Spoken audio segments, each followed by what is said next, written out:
चलो, नमस्कार दोस्तों, स्वागत है आपका महाकाल कोचिंग क्लासेस में। आज एक बहुत ही शानदार टॉपिक के साथ में आया हूँ। ठीक है, देखो आज का अपना जो टॉपिक है वो ट्रांसफार्मर है। ठीक है, 12th क्लास की फिजिक्स का सबसे बढ़िया टॉपिक है।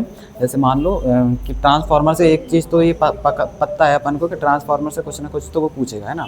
तो आज अपन पूरा ट्रांसफार्मर ख़त्म कर देते हैं, यानी ट्रांसफार्मर क्या है, उसका सिद्धांत क्या है, ठीक है, उसका उपयोग क्या है, उसकी ऊर्जा क्षय के कारण। तो जितने भी इससे क्वेश्चन बनते हैं ट्रांसफार्मर से, जितना भी कुछ भी पूछेगा, अगर तुम मेरी ये वीडियो देख लोगे और इस ट्रांसफार्मर का नोट्स अपने कोचिंग अगर तुम अपने नोट्स में बना लेते हो इस ट्रांसफार्मर से, तुम्हारा 100% ये समझ लो कि एक क्वेश्चन तुम्हारा पक्का हुआ है कि ट्रांसफार्मर से तुमने एक क्वेश्चन कंप्लीट कर लिया। ठीक है, तो आज अपन ट्रांसफार्मर, पहले अपन बढ़िया से एक डेफिनेशन लिखेंगे, इसकी परिभाषा। ठीक है, सभी लोग मेरे साथ लिखो और इस चीज़ को समझो कि ट्रांसफार्मर बहुत ही सही टॉपिक है और आएगा ये भी 100%। हमें पता है, अगर तुम मेहनत ना करे तो उससे बड़ा मूर्ख कोई है नहीं है ना। ट्रांसफार्मर के बारे में तुझे पता है, सब कुछ दिख रहा है, तो इसकी सबसे पहले अपन परिभाषा लेंगे। तो परिभाषा क्या हो जाएगी इसकी? ट्रांसफार्मर एक ऐसी युक्ति है, सभी लोग लिखो मेरे साथ।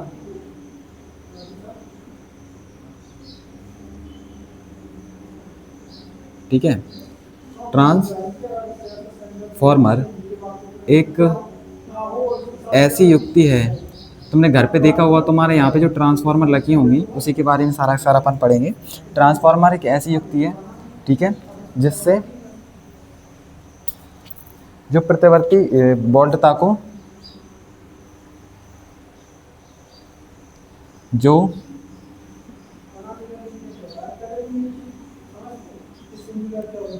ठीक है, मैंने क्या लिखा है, जो प्रतिवर्ती वोल्टता को बड़ा या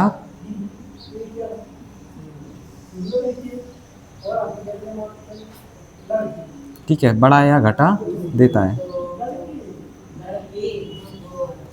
ठीक है, और इसका कार्य अन्वयन प्रेरण के सिद्धांत पे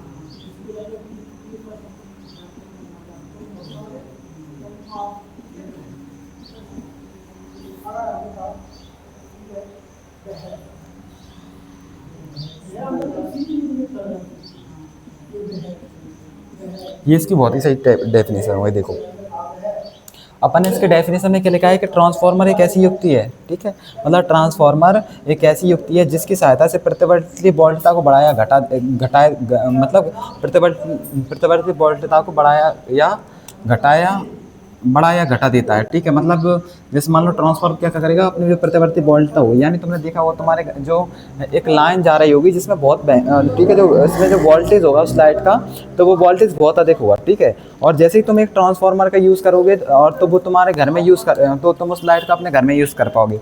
बात समझो, ये बढ़िया से ये खम्भों से जो तुम्हारे पास लाइट आ रही है, ठीक है, अगर तुम इसमें डायरेक्ट कुंडी जोड़ते हो तो तुम उस लाइट का यूज़ नहीं कर पा रहे ना, वो एक बहुत ज़्यादा उसका वोल्टेज हो जाएगा। जैसे ही तुम इसमें क्या जोड़ दोगे, ट्रांसफार्मर जोड़ दोगे, ठीक है, जैसे ही तुमने एक ट्रांसफार्मर जोड़ी तो ये क्या करेगा, उसके वोल्टेज को कम करने का काम करेगा और तुम इसमें घर पे बड़ी आसानी से इस लाइट का यूज़ कर पाओगे। देखो, तो हमने क्या लिखा भाई, ट्रांसफार्मर एक ऐसी युक्ति है जो प्रतिवर्ती वोल्टता को बढ़ा या घटा देता है। इसका कार्य अन्वयन प्रेरण के सिद्धांत पे काम करता है। स्वयं प्रेरण में देखो, अब अन्वयन प्रेरण के सिद्धांत में कैसे काम करेगा, देखो इसमें एक कुंडली होती है, मतलब अन्वयन प्रेरण, स्वयं प्रेरण में एक कुंडली में सारा काम होता है, लेकिन अन्वयन प्रेरण में अपने पास क्या होता है, दो कुंडली होंगी। तो अपने पास जो ट्रांसफार्मर में भी तुम्हारे पास क्या होगा, दो कुंडली होंगी। तो देखो, बात समझ में आ रही है मेरी सारी। तो हमने ट्रांसफार्मर के बारे में क्या लिखा है, ट्रांसफार्मर एक ऐसी युक्ति है जो क्या करेगी, आपके वोल्टता को बढ़ाने का, मतलब जो वोल्टता को घटाया बढ़ा देती है, और ये किस पे काम करेगी, तुम्हारे अन्वयन प्रेरण पे काम करती है। ठीक है, और इसका अब अपन दूसरा लिखेंगे, ट्रांसफार्मर दो प्रकार के होते हैं। परिभाषा कर ली, अब अपन प्रकार पढ़ेंगे। ठीक है, तो अब ट्रांसफार्मर के अपन क्या पढ़ेंगे, प्रकार पढ़ेंगे। तो एक तो अपने पास ट्रांसफार्मर क्या होते हैं, दो प्रकार के होते हैं। एक तो अपने पास अपचायी ट्रांसफार्मर होता है, एक अपने पास कौन सा ट्रांसफार्मर होता है, अपचायी ट्रांसफार्मर। देखो अपन जो घर में यूज़ कर रहे हैं ना जिस ट्रांसफार्मर का, अपन जो अपने घरों में यूज़ कर रहे हैं वो अपन क्या कर रहे हैं, वोल्टता को घटाने के लिए उस ट्रांसफार्मर का यूज़ कर रहे हैं। मतलब जो अपने घरों में ट्रांसफार्मर यूज़ हो रही है उसका काम वोल्टता को घटाने के लिए किया जाता है। बहुत बड़ी बड़ी फैक्ट्रियाँ होती हैं जिसमें एक ऐसी ट्रांसफार्मर का यूज़ किया जाता है जो वोल्टता को बढ़ाए, मतलब जो वोल्टेज है उसे बढ़ाने का काम करेगी, है ना।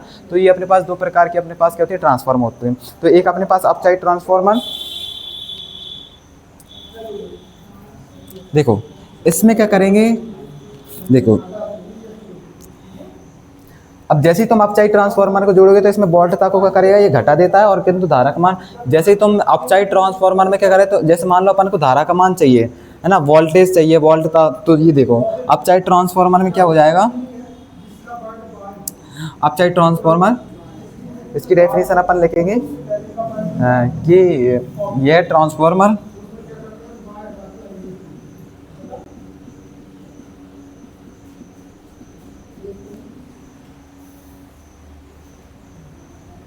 ये क्या, ये अपसाइड ट्रांसफार्मर, अब जो अपनी अपसाइड ट्रांसफार्मर होगी वो क्या करेगी, ये ट्रांसफार्मर प्रत्यावर्ती वोल्टता को घटा देती है।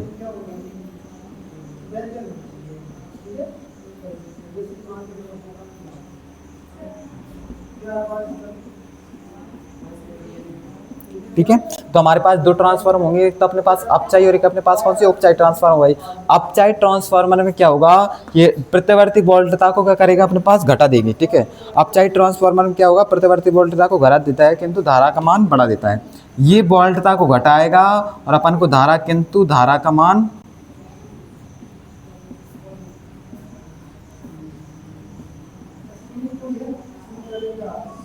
देखो ये टॉपिक समझो कि ये अपने पास ये टॉपिक क्या कह रहा है अपन से कि मतलब अपचाई जो हमारे ट्रांसफर होती हैं वो दो प्रकार की हो जाएंगी। एक तो अपने पास अपचाई ट्रांसफार्मर होगी और अपनी एक और अपनी ट्रांसफार्मर हो जाएगी अपचाई ट्रांसफार्मर। तो अपचाई ट्रांसफार्मर क्या करेगी, जैसे ही हम अपचाई ट्रांसफार्मर का यूज़ करेंगे तो इसमें प्रतिवर्ती वोल्टता का मान कम होगा। देखो जैसे ही तुम्हारी प्रतिवर्ती वोल्टता का मान कम होगा तो ये धारा का मान बढ़ा देती है ना। इसका काम जैसे ये ज़्यादातर कहाँ पे यूज़ होगी, फैक्ट्रियों में, है ना। तो ये क्या करेगी, तो वोल्टता का मान कम करेगी और धारा का मान बढ़ा देगी। क्योंकि जैसे मान लो तुम घरों में जैसे फैक्ट्रियों में विद्युत की बहुत ज़्यादा आवश्यकता होती है और बहुत उसमें सही मतलब धारा अधिक चाहिए होती है ना।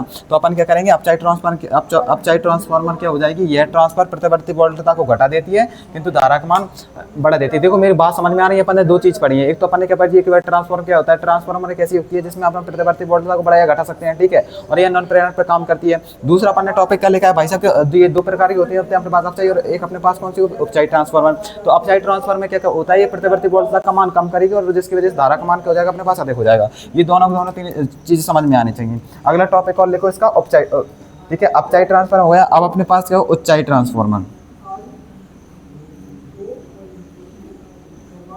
सब कुछ सब बढ़िया दिख रहा है। ठीक है, देखो अब अपने पास जो अपने पास टॉपिक होगा वो कौन सा होगा, अपने पास अपन ने अपचाई ट्रांसफार्मर सारा पढ़ लिया। अब जो अपन पढ़ेंगे वो पढ़ेंगे उच्चाई ट्रांसफार्मर क्या होता है। ठीक है,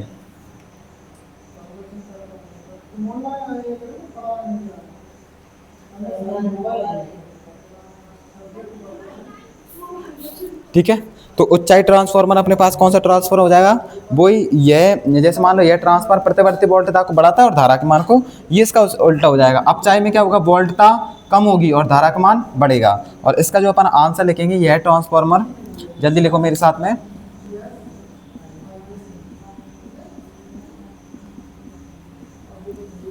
प्रत्यावर्ती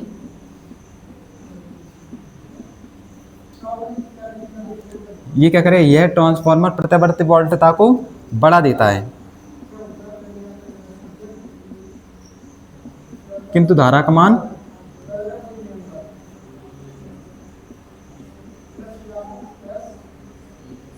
कम कर देता है। देखो ये आंसर तुम सभी को ये देखो, ये अपन मतलब ये डेफिनेशन इसकी खत्म हो गई। मतलब अपन से जो डेफिनेशन पूछ सकता था इसके अंदर ही डेफिनेशन पूछेगा और कोई डेफिनेशन इसमें है नहीं, है ना। बहुत ही खत्म कर दिया अपन ने। देखो ये डेफिनेशन बहुत इंपॉर्टेंट डेफिनेशन है। तुमसे पूछेगा ट्रांसफार्मर, तुम बड़ी आसानी से बता दोगे भाई इससे हम वोल्टता का मान कम या अधिक कर सकते हैं। और दो अपने पास ट्रांसफार्मर हो जाते हैं, तो अपने पास अपचाई ट्रांसफार्मर हो जाता है, एक तो अपने पास उच्चाई ट्रांसफार्मर हो जाता है। तो अपचाई ट्रांसफार्मर का जो काम होगा वो क्या काम होगा कि इसमें वोल्टता को वो क्या करेंगे, करेंगे, कम करेंगे और धारा का मान अधिक करेंगे। इसमें वोल्टता अधिक होगी और धारा का मान क्या होगा, कम होगा। ये डेफिनेशन बहुत ही इंपॉर्टेंट डेफिनेशन है और सबको आना चाहिए। और मुझे लगता है कि सबने नोट कर लिया होगा, और नहीं किया होगा तो वीडियो को बढ़िया से रोको, नोट करो, पढ़ो यार। देखो रियलिटी ये है कि बिना पढ़े तो कुछ होने वाला नहीं है। अब देखो अगले टॉपिक पे आ जाओ, इसके चित्र। अब इसका जो सेकंड क्वेश्चन है वो अपन से पूछेगा कि नामांकित चित्र बनाइए। नामांकित चित्र यानी इनको तुम्हें नाम भी देना पड़ेगा। बात समझो मेरे पास, अपन को चित्र बनाना पड़ेगा और इसके चित्र के जगहों को अपन को क्या करना पड़ेगा, नाम देना पड़ेगा। तो सभी लोग बढ़िया चित्र बनाओगे मेरे साथ। चलो एक बढ़िया से ऐसी लाइन खींचनी है तुम्हें, और उसमें 1 2 3 और 4 तुम क्या ले लो इसमें, ये तुमने लाइन ले ली, ठीक है। इसे थोड़ा अंदर से लेना है।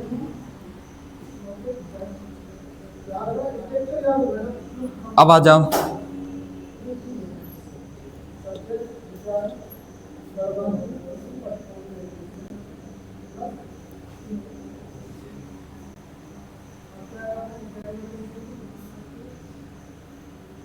सभी को देखो, जैसा मैं बनाते चल रहा हूँ वैसे आप लोग भी बनाओ, आ जाएगी आप सभी लोग समझ में।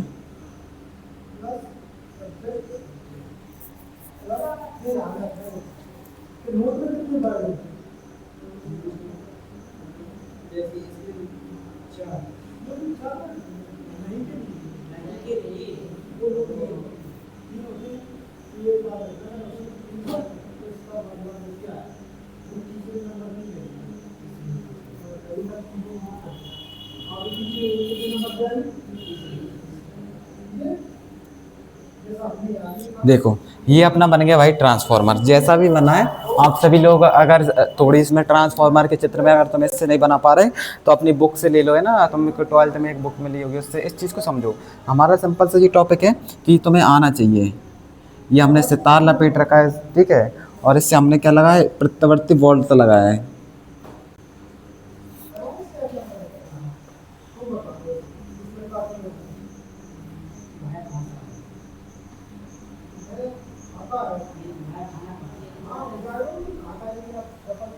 देखो मैंने क्या रखा है, एक ट्रांसफार्मर बनाई है, ठीक है, और इसमें ये अपने पास क्या हो जाएगा, पटलित रॉड हो जाएगा।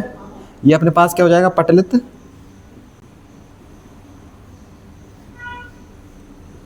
ये अपने पास हो जाएगा पटलित रॉड।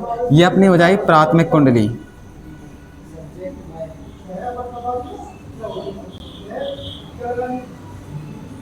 इन सारे नामों को तुम्हें आना चाहिए, सारे बहुत ही अगर तुम इनका नाम लिखोगे ना। और ये अपने पास कौन सी हो जाएगी, इसकी द्वितीयक कुंडली।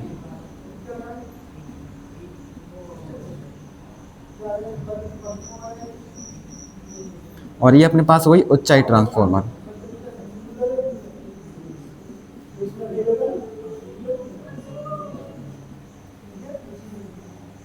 सॉरी, अपचाई ट्रांसफार्मर। उच्चाई ट्रांसफार्मर नहीं, ये अपना जो पहला बनेगा वो अपन ने किसका बनाया, अपचाई ट्रांसफार्मर का।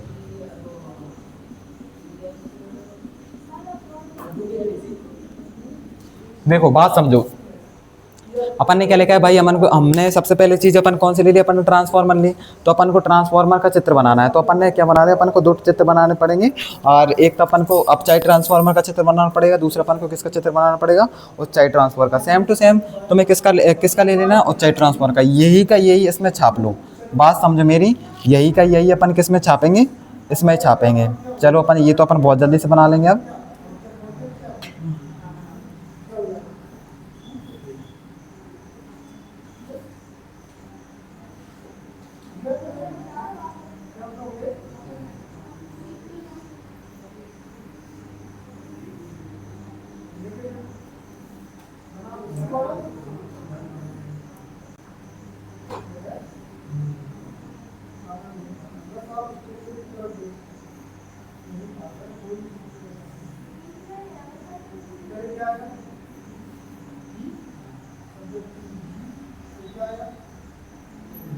ये अपन ने क्या जोड़ दिया, वोल्टता जोड़ दिया।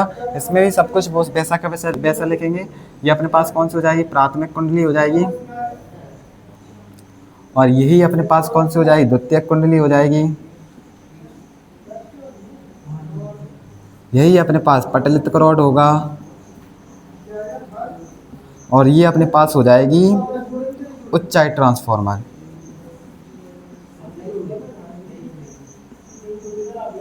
चलो, मेरी बात सबको समझ में आ रही है। सेकंड क्वेश्चन बहुत ही इंपॉर्टेंट क्वेश्चन था और ये अपन ने खत्म कर दिया।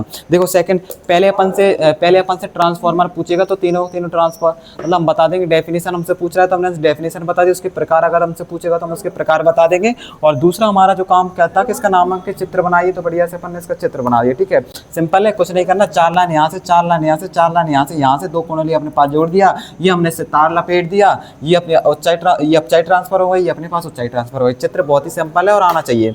अब इसकी ये चित्र तुम सभी लोगों को समझ में आ रहा होगा और ऐसे नोट करो और बनाओ बढ़िया से, है ना। अब इसका अपना जो सेकंड टॉपिक है वो देखो। अगर समझ में नहीं आ रहा तो इसे नोट कर, इसको रोक कर वीडियो को बढ़िया से इसे कंप्लीट करना है ना। अब देखो, हमने इसमें 2 चीज़ निपटा दी। एक तो अगर अपन चित्र बनाने की बोलेगा ट्रांसफार्मर का तो अपन चित्र बना देंगे बढ़िया से, बहुत ही सिंपल तरीके से। और अगर हमसे कोई सी भी डेफिनेशन पूछता है तो वही अपन खत्म कर देंगे। अगला जो अपने पास टॉपिक होगा कि इसकी कार्यविधि लिखो, ट्रांसफार्मर की कार्यविधि। देखो मैं तो ये कह रहा हूँ भाई, तुम्हें समझ में आ जाएगा, मेरी बात सुनो यार, है ना, चीज़ को समझो। बहुत ही इंपॉर्टेंट टॉपिक है और ये बार आने वाला है इस पेपर में, तो हमें आना चाहिए सारा सारा। अब देखो इसकी कार्यविधि तो सिंपल सी है। किस कार्यविधि तो सिंपल सी है, कुछ नहीं करना अपन को इसकी कार्यविधि में, है ना।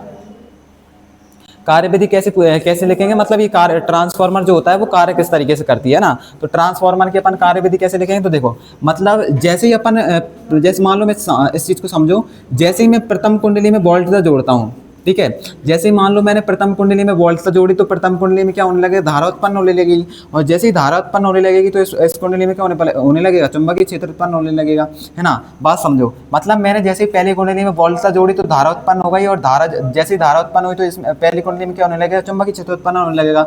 जैसे ही तुमने चुंबकीय क्षेत्र उत्पन्न करा तो उसके पास की जो दूसरी कुंडली होगी, है ना, जैसे देखो ट्रांसफार्मर में 2 कुंडली होती है, सबको पता है।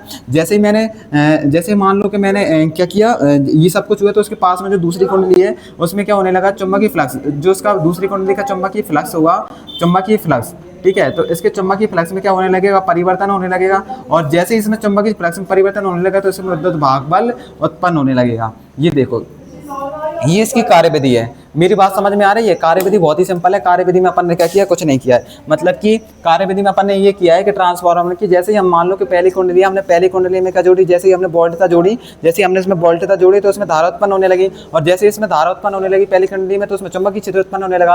अब चुंबकीय क्षेत्र जैसे उत्पन्न हुआ तो उसके पास में जो दूसरी कुंडली होगी उसके चुंबकीय फ्लक्स में परिवर्तन होने लगेगा। और जैसे ही उसके चुंबकीय फ्लक्स में परिवर्तन होगा तो दूसरी कुंडली में क्या होने लगा, विद्युत भाग बल उत्पन्न हो जाएगा। तो जो सारी चीजें मैंने बताई है वही की वही अपन को कार्यविधि में लिखना है। चलो देखते हैं, देखो इसे मैं कैसे लिखता हूं, है ना। चलो, ये तो हाल चाहिए। चलो देखो, जो अपन ने क्या लिखा है कि जैसे मान लो हम इसकी जो कार्यविधि लिखेंगे, हम वो लिख रहे हैं कि जब प्राथमिक कुंडली में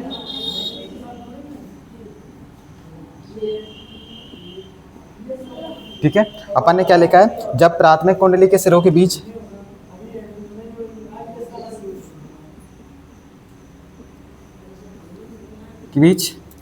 प्रत्यावर्ती, ठीक है, जब प्राथमिक कुंडली के सिरों के बीच प्रत्यावर्ती वोल्टता, ठीक है, लगाई जाती है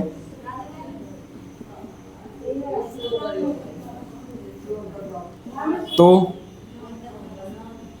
उस कुंडली में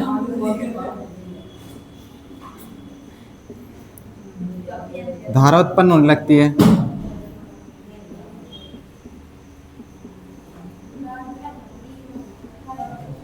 ठीक है,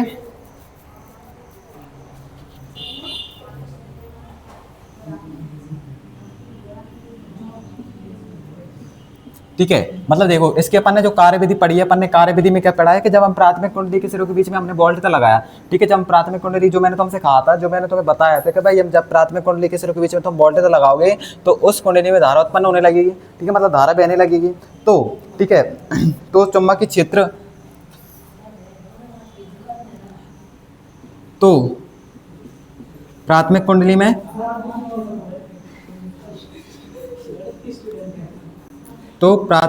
में चुंबकीय क्षेत्र उत्पन्न होने लगता है।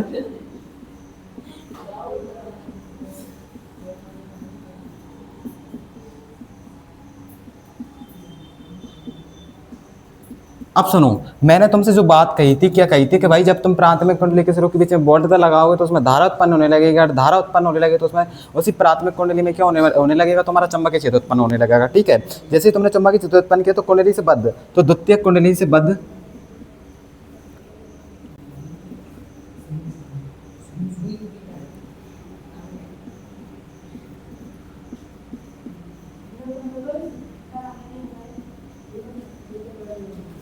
तो दूसरी कुंडली में जो चुंबकीय फ्लक्स है,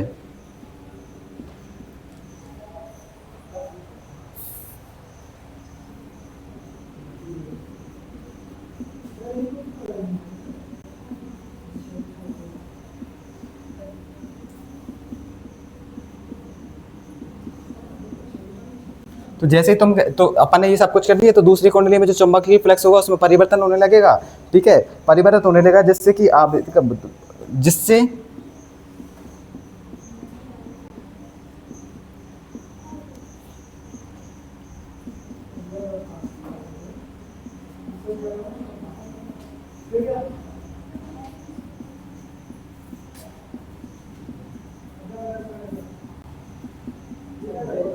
बस ये अपनी कार्यविधि हुआ है। देखो ट्रांसफार्मर की अपन ने कार्यविधि बहुत ही सिंपल लैंग्वेज में लिखी है और सही तरीके से लिखी है कि भाई देखो क्या लिखा है मैंने ट्रांसफार्मर की कार्यविधि में। जैसे मान लो कि मैंने पहले ट्रांसफार्मर में प्रतिवर्ती वोल्टेज लगाई तो धारा उत्पन्न होने लगेगी, तो उसमें चुंबकीय क्षेत्र उत्पन्न होने लगेगा, तो दूसरी कुंडली में जो चुंबकीय फ्लक्स में बार बार परिवर्तन होने लगा, और बार बार परिवर्तन होने लगा तो दूसरी कुंडली में विद्युत भागबल उत्पन्न हो जाएगा। सिंपल सी कार्यविधि है, आनी चाहिए। ट्रांसफार्मर की अपन ने डेफिनेशन पढ़ ली, उसके दोनों दोनों प्रकार पढ़ लिया, उसका हमने चित्र भी पढ़ लिया। और ट्रांसफार्मर आज इस पूरी क्लास में अपन खत्म करके जाएंगे। देखो यार तुम पहले माइंड सेट बना के जाओ कि मैं इस पूरी क्लास से ट्रांसफार्मर खत्म करके जाऊंगा, है ना। अगर तुम्हारे पहले जो माइंड सेट होगा वो लिख के लेके चलो, है ना, वो बना के चलो, पूरा का पूरा देखो और लास्ट तक वीडियो में बने रहो, है ना।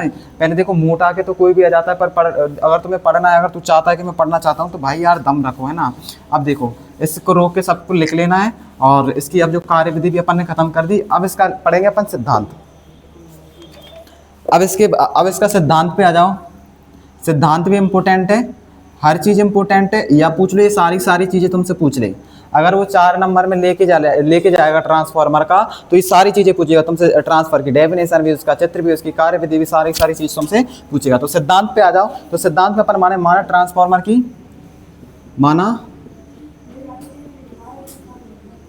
क्या माना हमने, माना ट्रांसफार्मर, माना कि ट्रांसफार्मर की प्राथमिक, माना ट्रांसफार्मर की प्राथमिक कुंडली में फेरों की संख्या, प्राथमिक कुंडली में फेरों की संख्या अपन क्या मान लेंगे, NP, तथा द्वितीयक कुंडली में फेरों की संख्या, तथा द्वितीयक कुंडली में फेरों की संख्या NS है। ठीक है,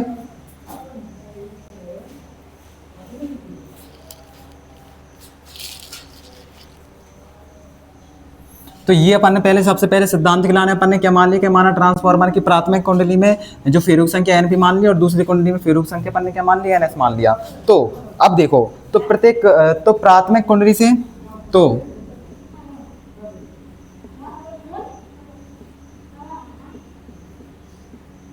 ठीक है, तो अपन क्या लिख रहे हैं, तो प्राथमिक कुंडली के प्रत्येक फेरों से संबद्ध चुंबकीय फ्लक्स, तो प्राथमिक कुंडली के प्रत्येक फेरों से संबद्ध चुंबकीय फ्लक्स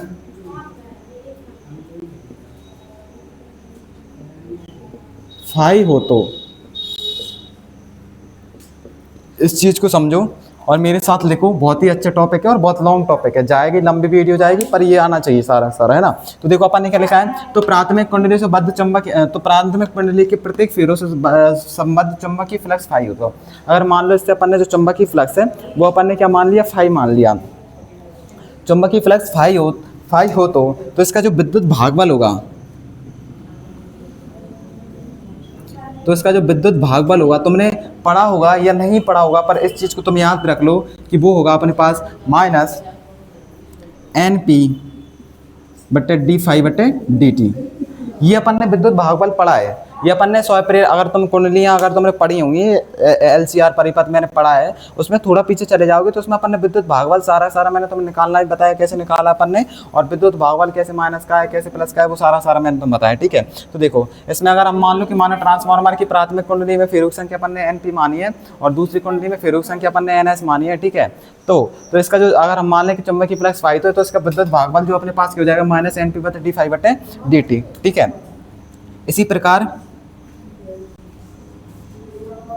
ठीक है, इसी प्रकार अपने पास अगर हम द्वितीयक कुंडली, इसी प्रकार द्वितीयक कुंडली के लिए विद्युत भागफल प्राथमिक कुंडली के हमने विद्युत भाग मान लिया, तो दूसरी कुंडली के लाने हमारे पास क्या हो जाएगा NS और d∅/dt। देखो पहली कुंडली के लिए अपन ने विद्युत भागबल NP माना था, दूसरी कुंडली के लिए विद्युत भागबल क्या मान लेंगे अपन NS मान लेंगे। इसे मैं समीकरण 1 बना लूंगा, इसे मैं क्या कर लूंगा समीकरण 2 बना लूंगा। तो ये अपने पास अपन ऐसे कह सकते हैं कि समीकरण 1 व 2 से क्या होगा d∅ ये अपने पास एक दूसरे से कट जाएंगे। बात समझो मेरी, ये कटेंगे कि नहीं कटेंगे। देखो इसका विद्युत भागबल इसे अपन EP मानेंगे और इसका विद्युत भागबल अपन क्या मानेंगे ES मानेंगे, ठीक है। तो अपने पास क्या बचेगा, मैं ये सारा सारा काट दूंगा तो मेरे पास क्या बचेगा, है ना। तो इसका जो बचेगा मेरे पास ES बराबर अपने पास क्या बचेगा NS और EP बराबर अपने पास क्या बचेगा NP। देखो ये समझ में आ रहा है, सारी सारी चीज़ें दिख रही हैं। देखो इस सिद्धांत में अपन को क्या करना है, ये छोटी सी चीज़ें जो अपन को लिखना है इसमें कि जैसे कि मान लो सभी को सब कुछ सही से देखना चाहिए ना। देखो सब कुछ दिख रहा है कि अपन ने क्या किया है कि मान लिया अपन ने सिद्धांत में कि हमने एक मान लिया कि ट्रांसफार्मर की जो फेरुक संख्या वो अपन ने NP और NS मानी है। तो अगर मान लो कि हम इसमें जो चुंबकीय फ्लक्स है अगर उसे हम फाई मान लेंगे, मान लो कि इसमें हमने चुंबकीय फ्लक्स को क्या मान लिया फाई मान लिया, तो हमारे पास विद्युत भागबल अपने इसको, तो विद्युत भागबल अपने पास क्या हुआ EP। तो EP को अपन क्या लिखेंगे, ये अब इसका विद्युत भागबल हो, ये इसका विद्युत भागबल हो जाए, समीकरण 1 और 2 से अपन ये सारा सारा यहाँ तक अपन खत्म कर देंगे। बात समझो, यानी ये विद्युत भागबल उनकी फेरुक संख्या के बराबर होंगे। पहली चीज याद आ रही तुम्हें, जो हमारे विद्युत भागबल होंगे वो किसके बराबर होंगे, इसमें फेरुक संख्या के बराबर होंगे। देखो यार सीरियसली पढ़ो, इस चीज को समझो। अब इसके आगे थोड़ा मैं करूंगा, इसको रोक कर बढ़िया से पूरा नोट करो और मेरे आगे से जो है वो इसका करता चलूं। अब इसके आगे जैसे मान लो, ठीक है, अब समीकरण अब इसका यदि हमें पता है, यदि अपने पास जो प्रतिरोध है, अगर अपने पास जो प्रतिरोध क्या है नगण्य हो, तो यदि हमारा जो प्रतिरोध क्या है हो गया नगण्य हो गया, तो देखो हम जानते हैं कि V बराबर IR होता है ना। V बराबर अपने पास क्या होता है IR होता है। तो अपने पास चूंकि हमारे पास जो प्रतिरोध क्या हुआ है वो नगण्य हो गए। बात समझे मेरी, प्रतिरोध अपने पास क्या हुआ है नगण्य हो गए, तो अपने पास सिर्फ और सिर्फ क्या बचेगा वोल्टता बचेगी, यानी प्रतिरोध का कुछ भी नहीं आएगा। तो अपने पास क्या बचेगा BS/, जैसे मान लो अपने पास क्या बचेगा BS/BP बचेगा, वो किसके बराबर होगा अपने पास NS/NP के। इस चीज़ को तुम्हें याद रखना पड़ेगा। पहली चीज़ हमने क्या पढ़ी है कि भाई साहब कि पहली चीज़ में इसके जो विद्युत भागबल होंगे वो फेरों की संख्या के बराबर होंगे, दूसरे में इसकी जो वोल्टता होगी वो इसके फेरों के बराबर होगी। मतलब देखो चूंकि इसमें प्रतिरोध नगण्य है, अगर प्रतिरोध नगण्य नहीं होता तो हम यहाँ पे IR यूज़ करते नहीं करेंगे, लेकिन यहाँ पे अपन क्या करेंगे, इसकी जो वोल्टता है वो किसके बराबर होगी, इसकी फेरों की संख्या के बराबर होगी। ठीक है, तो ऐसे हम क्या मानेंगे, समीकरण 3 मान लिया। ठीक है, आगे आ जाओ। क्योंकि यदि कुंडली में यदि प्राथमिक व द्वितीयक कुंडली में बहने वाली धारा आई हो, तो बहने वाली धारा आई हो, तो अगर मान लो कि हमने जो धारा मान ली आई हो गई, तो अपने पास वोल्ट था, देखो वोल्ट था होगी तो वो अपने पास किसके बराबर होगी, धारा के बराबर होगी। इस चीज को समझो, मतलब जो अपने पास धारा होगी वो किसके बराबर होगी, इसकी वोल्टता के बराबर होगी। ठीक है, पर देखो धारा किसके समान होगी, तुम प्राथमिक कुंडली की जो धारा होगी वो दूसरी कुंडली, मतलब जो अपन को रिजल्ट निकलेगा वो दूसरी कुंडली से निकलेगा। इसलिए याद रखना कि जो अपने पास दूसरी कुंडली की जो वोल्टता है, मतलब दूसरी कुंडली की जो वोल्टता है वो पहली कुंडली की धारा के बराबर होगी। और मतलब जैसे देखो पहली कुंडली में धारा हो रही होगी ना, वो तुम्हारे इस चीज को याद रखो यार, है ना। ये समीकरण तुम क्या मान लोगे, 4 मान लोगे। एट द एंड ऑफ जो करना है वो क्या हो जाएगा, समीकरण 3 और 4 से अपन इस कर देंगे समीकरण 3 व 4 से क्या कर दिया अपन ने समीकरण 3/4 से कि अपने पास जो BS हो गया वो BP के बराबर हो गया, और ये अपने पास किसके बराबर है, इनकी फेरों की संख्या यानी NS बटे NP के बराबर हो गए, और ये NP और किसके बराबर है, ये अपने पास IP बटे IS के बराबर हो गए। भाई यही सिद्धांत है, ये अपना सिद्धांत खत्म हो गया। इस सिद्धांत में अपन ने सब क्या किया है कि देखो सबसे पहले अपन ने मान लिया कि फेरों की संख्या को NP और NS मान लिया, ठीक है, और दोनों के अपन ने क्या निकाली, विद्युत भागफल निकाली। विद्युत भागफल से हमारे पास क्या निकला है कि जो इसकी विद्युत भागफल है उनकी फेरों की संख्या के बराबर है ना, तो विद्युत भागफल होगा वो किसके बराबर होगा, फेरों की संख्या के बराबर होगा। दूसरा कि तुम्हारे जो प्रतिरोध अगर नगण्य है तो हमारी जो वोल्टेज होगी वो किसके बराबर होगी, फेरों की संख्या के बराबर होगी, और वोल्टेज फेरों की संख्या के बराबर है तो हम क्या कर लेंगे, इसकी जो धारा होगी वो किसके मतलब धारा उल्टी होगी, यानी पहले की दूसरे के बराबर होगी, दूसरे की पहले के बराबर होगी। और ये समीकरण अपन 3 और 4 से अपना सारा ये सॉल्व हो गया। ये अपना सिद्धांत है, यानी ट्रांसफार्मर की डेफिनेशन, चित्र, कार्यविधि, सिद्धांत, ये सारी अपन ने खत्म कर दिया। अब देखो इससे जो अब इसके अपन को दो टॉपिक और रहे कि हमको इसके बारे में दो चीज़ें और बतानी है, वो अपने पास कौन कौन सी हो जाएंगी कि इसके उपयोग बताइए, इसके 6 के कारण बताइए, और इसमें 2 डेफिनेशन है जो अपन इसमें खत्म करेंगे ना। बहुत ही देखो लॉन्ग वीडियो है, पर लॉन्ग वीडियो है तो इसके साथ में बने रहो। अब तुम छोटे बच्चे हो नहीं कि भाई अब तुम 12th में आ चुके तो इस चीज़ को समझो कि तुम्हें तो ये सब कुछ तुम्हें आना चाहिए है ना। तो देखो अब अपना जो अगली चीज़ है वो देखो ट्रांसफार्मर का। अब अपना जो इसमें हेडिंग डालो परिमाणन अनुपात, ये डेफिनेशन तुमसे पूछेगा, ठीक है, परिमाणन अनुपात, ठीक है। परिमाणन अनुपात क्या होता है, इसकी चीज को मतलब द्वितीयक कुंडली की फेरों की संख्या बटे प्राथमिक कुंडली की फेरों की संख्या के अनुपात को अपन क्या बोलेंगे, परिमाणन अनुपात बोलेंगे, और इसे R से अपन प्रदर्शित करेंगे। बस छोटी सी कहानी है कि भाई परिमाणन अनुपात क्या होता है कि दूसरी कुंडली की फेरों की संख्या बटे पहली कुंडली की फेरे की संख्या के इनके अनुपात को अपन क्या बोल देंगे, परिमाणन अनुपात बोलेंगे। जो मैंने बोला है, जो मैंने समझाया वही कि वही अपन इसकी डेफिनेशन लिखेंगे। क्या लिखेंगे डेफिनेशन में अपन, द्वितीयक कुंडली की फेरों की संख्या तथा प्राथमिक कुंडली की फेरों की संख्या को लिखो मेरे साथ, ठीक है। द्वितीयक कुंडली की फेरों की संख्या तथा प्राथमिक कुंडली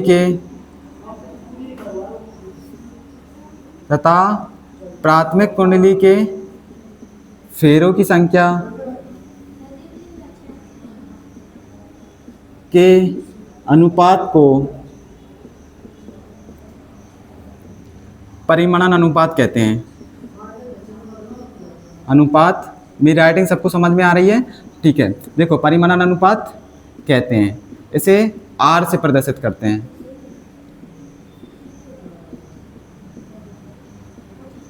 यानी जो परिमाणन अनुपात होता है वो किसके बराबर होगा, NP बटे NS बटे NP। किसी को कोई समस्या नहीं आनी चाहिए। ये डेफिनेशन तुम्हें बहुत ही इंपॉर्टेंट है डेफिनेशन है, और ट्रांसफार्मर का ये एक हिस्सा है, ठीक है। तो परिमाणन अनुपात की तुमने डेफिनेशन लिख ली होगी, इसे मैं मिटा रहा हूँ। देखो डेफिनेशन है, सारा टॉपिक इसी चीज़ में खत्म होगा, सारी चीज़ें इसी क्लास में खत्म होंगी। क्लास में बने रहो। अब तुम छोटे बच्चे नहीं हो, है ना, एक लंबा क्लास है पर ये अपन को आना चाहिए। बहुत ही सही क्लास है भाई, इससे बढ़िया ट्रांसफार्मर का तुम्हें कहीं पर नहीं मिलेगा, और चाहे तुम भूलते रहो भटकते रहो। सबसे बड़ी जो तुम्हारी सबसे बड़ी समस्या आती है ना ऑनलाइन में, कि हम की सारी चीज़ हमको एक जगह नहीं मिलती। मैं तो लेकिन अपन को इस क्लास में सारा ट्रांसफार्मर का सब कुछ तुम्हें यहीं पे मिल जाएगा, ठीक है। फिर इसमें एक और चीज़ जो हेडिंग हम याद करेंगे कि ट्रांसफार्मर, एक और चीज़ हम इसमें याद करेंगे कि ट्रांसफार्मर की दक्षता, ठीक है, ट्रांसफार्मर की दक्षता। देखो ट्रांसफार्मर की दक्षता पे आ जाओ, तो ट्रांसफार्मर की दक्षता क्या होगी, इसकी सिंपल सा है कि ट्रांसफार्मर की दक्षता होगी वो से तुम क्या करोगे, थोड़ा सा लॉन्ग करके इसे एन से प्रदर्शित करोगे, और इसमें मतलब कि निर्गत शक्ति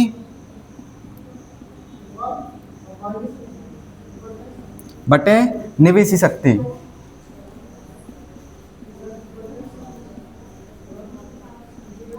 ठीक है, मेरी बात समझ में आ रही है। मैंने क्या लिखा है कि इस चीज को समझो कि मान लो कि ट्रांसफार्मर की दक्षता मतलब कितनी शक्ति तुम्हारी अंदर जा रही है और कितनी शक्ति तुम्हारी बाहर निकल रही है, तो उसके अनुपात को अपन क्या बोलेंगे, ट्रांसफार्मर की दक्षता बोलेंगे। बात समझो मेरी। निर्गत शक्ति मतलब जो तुम्हारी जो और निवेशी शक्ति मतलब जो शक्ति तुम्हारी बाहर निकल रही है, ठीक है, और जो शक्ति तुम्हारी अंदर यानी तुम उसमें निवेश कर रहे हो ट्रांसफार्मर में, यानी जो ट्रांसफार्मर में एक तुम्हारे पास शक्ति जा रही है और तुम्हें जो दूसरी शक्ति तुम्हें मिल रही है, मतलब निवेशी शक्ति और निर्गत शक्ति के अनुपात को अपन क्या बोलेंगे, ट्रांसफार्मर की दक्षता बोलेंगे। यही अपन डेफिनेशन में लिखेंगे इसकी, ठीक है। क्या लिखेंगे? निर्गत शक्ति और निवेशी शक्ति, निर्गत शक्ति और निवेशी शक्ति की के अनुपात को ट्रांसफार्मर की दक्षता, ट्रांसफार्मर की दक्षता कहते हैं। मेरी बात समझ में आ रही है? देखो वीडियो लॉन्ग है, समस्या भी आ रही होगी, आलस भी आ रहा होगा, नींद भी आ रही होगी कि अब तो मैं सो ही जाऊं, क्या ही करूंगा, देखूं चलो रील देखते हैं। पर भाई तू दम रख अपने अंदर, है ना, अब जो सोच के रख, नहीं यार मर जाऊंगा फिर भी इस टॉपिक को खत्म करूंगा, है ना, इस तरीके का। ट्रांसफार्मर की दक्षता के निर्गत शक्ति और निवेशी शक्ति के अनुपात को अपन क्या बोलेंगे? ट्रांसफार्मर की दक्षता बोलेंगे। इसे किससे प्रदर्शित करते हैं? एन से प्रदर्शित करते हैं, प्रदर्शित करते हैं। ये अपनी इसकी डेफिनेशन खत्म हो गई और इस डेफिनेशन में तुम्हें कोई भी समस्या नहीं आनी चाहिए। तो अगर तुमसे ये डेफिनेशन, इन दोनों में से 100% ये डेफिनेशन आई, चलो छोड़ो, ओटी में पूछेगा, एक वाक्य में पूछेगा, 2 नंबर में पूछ ले, कोई सी भी चीज़ पूछ ले, इनमें से एक डेफिनेशन तुम्हारे पास आ रही है। अब देखो, अब ट्रांसफार्मर के उपयोग, या फिर अपन पहले ट्रांसफार्मर की ऊर्जा चेक करेंगे।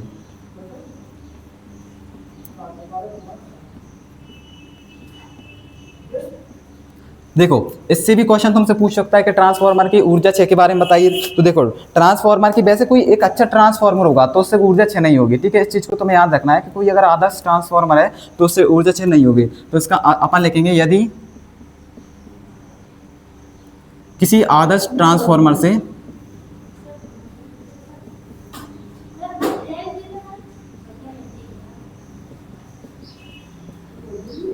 किसी आदर्श ट्रांसफार्मर से ऊर्जा का क्षय नहीं होता। ये अभी यहाँ पे खत्म नहीं हुआ है, पर ये कभी कभी किन्हीं किन्हीं कारणों की वजह से हो जाता है, मतलब ऊर्जा क्षय के कारण बताने हैं। पर मतलब कोई अच्छा, पर कुछ ट्रांसफार्मर पुराने हो जाते हैं, है ना, या कुछ मान लो उनमें किसी चीज़ की कमी हो जाती है, तो अपन को बता रहा है कि किन किन कारणों की वजह से इनमें होता है। तो इसमें तुम याद करोगे कि जैसे मान लो इनमें कौन कौन से क्षय होंगे। एक तो अपने पास होगा इसमें ताम्र क्षय, ये तुम सिर्फ नाम याद रख लो इनका। क्या होगा अपने पास? एक तो इसमें हो जाएगा ताम्र क्षय हो जाएगा, एक तो इसमें कौन सा होगा? चुंबकीय फ्लक्स क्षय।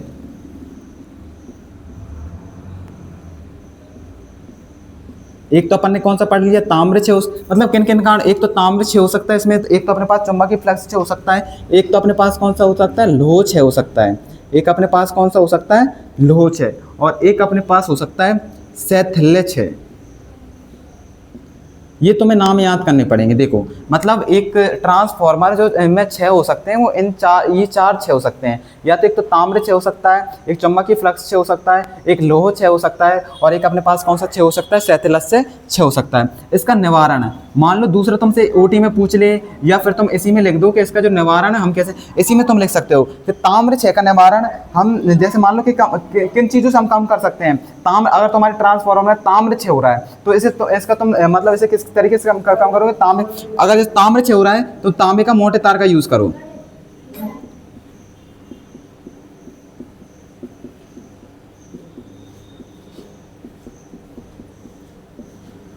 मतलब तुम्हारे पास जो हम लिखेंगे कि भाई मान लो कि ट्रांसफार्मर के ऊर्जा क्षय के कारण क्या हो जाएंगे, कौन कौन सा क्षय हो रहा है। एक तो हमारे पास ताम्र क्षय हो रहा है, और उसी के अंदर लिखोगे कि हमारे पास एक ताम्र क्षय हो रहा है, और इसे हम कम कैसे कर सकते हैं?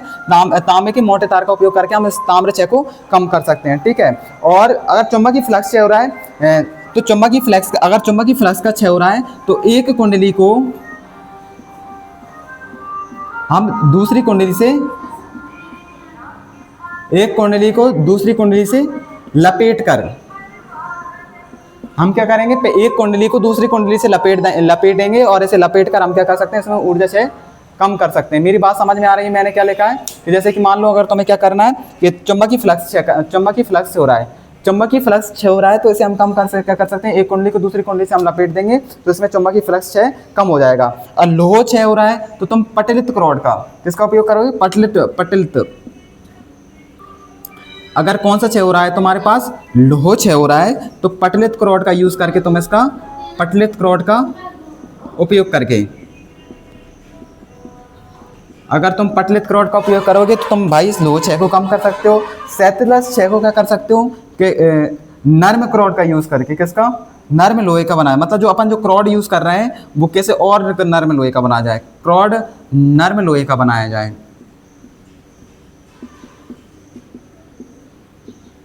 लास्ट टॉपिक और रहा है, थोड़ी देर और वीडियो के साथ में बने रहो। ये वीडियो तुम्हारे जीवन की सबसे बेहतर वीडियो होगी और ये समझ लो कि तुम्हारे इसमें कम से कम 4-6 नंबर पक्के लेके जाओगे तुम इससे, ठीक है। तो अपने पास क्या बता रहा है, ट्रांसफार्मर का ऊर्जा क्षय। तो भाई देखो ट्रांसफार्मर एक अगर अच्छी ट्रांसफार्मर है तो उसमें से ऊर्जा क्षय नहीं होगी, लेकिन किन्हीं कारणों की वजह से हो सकती है। तो वो कारण हम बता दें कि हम इसमें ताम्र क्षय हो सकता है, चुंबकीय फ्लक्स क्षय हो सकता है, लोह क्षय हो सकता है और शैतल्य क्षय हो सकता है। और हमने ये भी बता दिया कि हम किन किन तरीकों से इन्हें कम कर सकते हैं। तो हम तांबे के मोटे तार का यूज करके इसमें चुंबकीय फ्लक्स को, इसमें कुंडली को एक दूसरे लपेट देंगे, लोहे क्षय को पटलित क्रॉड का यूज कर लेंगे और इसमें हम नर्म लोहे का, मतलब जो नर्म लोहे की क्रॉड का बनाएंगे तो हम इसको भी क्या कर देंगे, कम कर देंगे। ये ट्रांसफार्मर का ये सबसे बढ़िया मतलब ट्रांसफार्मर, ये सारा तुम्हें समझ में आना चाहिए। ट्रांसफार्मर का ये ऊर्जा क्षय के कारण भी अपन ने पढ़ लिए।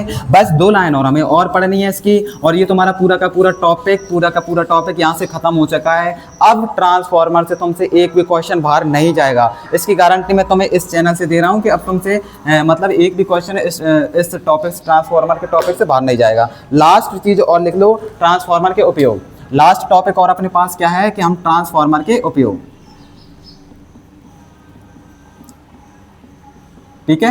लास्ट टॉपिक और है हमारे पास, 2 लाइन और है हमारे पास कि ट्रांसफार्मर के उपयोग, ठीक है। तो देखो ट्रांसफार्मर के अपन जो है उपयोग लिखेंगे कि इसका उपयोग क्या करेंगे, एलिमिनेट व पावर सप्लाई में।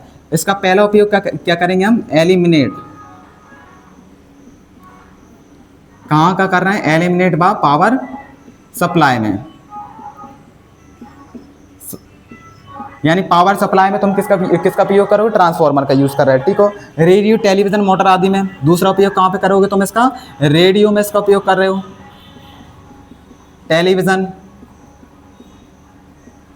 ठीक है, रेडियो में इसका यूज कर रहे हो, टेलीविजन में इसका उपयोग कर रहे हो, मोटर, इन सब में तुम किसका उपयोग कर रहे हो, ट्रांसफार्मर का यूज हो रहा है। ऐसा कुछ नहीं, कोई सी भी ट्रांसफार्मर बन रही है एक छोटे से उसमें मतलब कोई सी भी चीज बन रही है, मोटर हो तो उसमें एक छोटा सा ट्रांसफार्मर लगा हुआ, ठीक है।